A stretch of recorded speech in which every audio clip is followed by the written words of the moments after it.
Action shooters have made some leaps forward in terms of design over the years, but there's something about the retro shooter of our past that seems to hold up.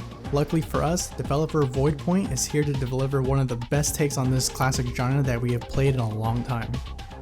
I'm Victor Aparicio, and this is Noisy Pixels review for Ion Fury. It's time to make a splash.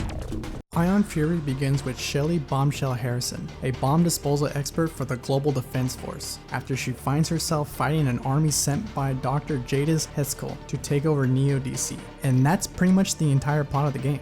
But who needs a story when you have fast action gameplay and explosions all around you?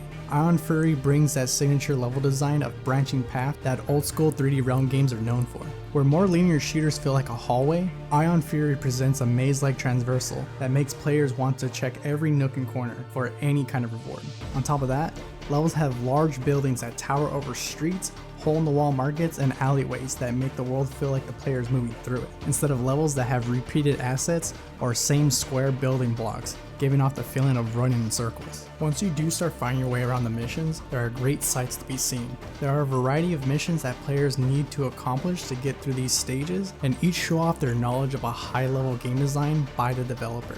You see, even though I wasn't exactly told what to do, I understood through all the explosions and gunfire that there is something for me to accomplish. This happened many times throughout the game, and it feels quite rewarding.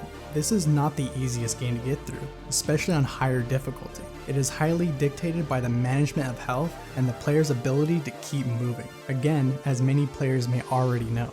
Many times I find myself making a mistake of running into a room that is flooded with enemies who can end my run in seconds. Constantly moving is the best way to find a balance between keeping the enemies at a distance while also running between bullets and cover. During my time with the different weapons, I never really found them to have any situational advantages over one another. While I did prefer to quickly make work of the enemies with the SMG, I mostly stuck with the shotgun.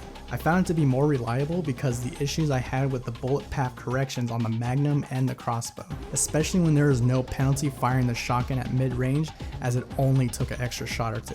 Ion Fury captures the reason why playing retro games is cool again. There are plenty of aspects in gaming that feel as though they were at their height, even after playing them years later. As far as arcade shooters go, if it was fast, punchy, and addicting, it was a great game. But it's not so much that more recent games are bad at those aspects, but it does show that Voidpoint brings that captivation from 20 years ago into our modern era. Noisy Pixel is giving Ion Fury a 9.2 out of 10. Thank you for watching. Noisy Pixel is run by a group of gamers who work hard to deliver news, reviews, previews, and more. Please subscribe to keep up with all of our content.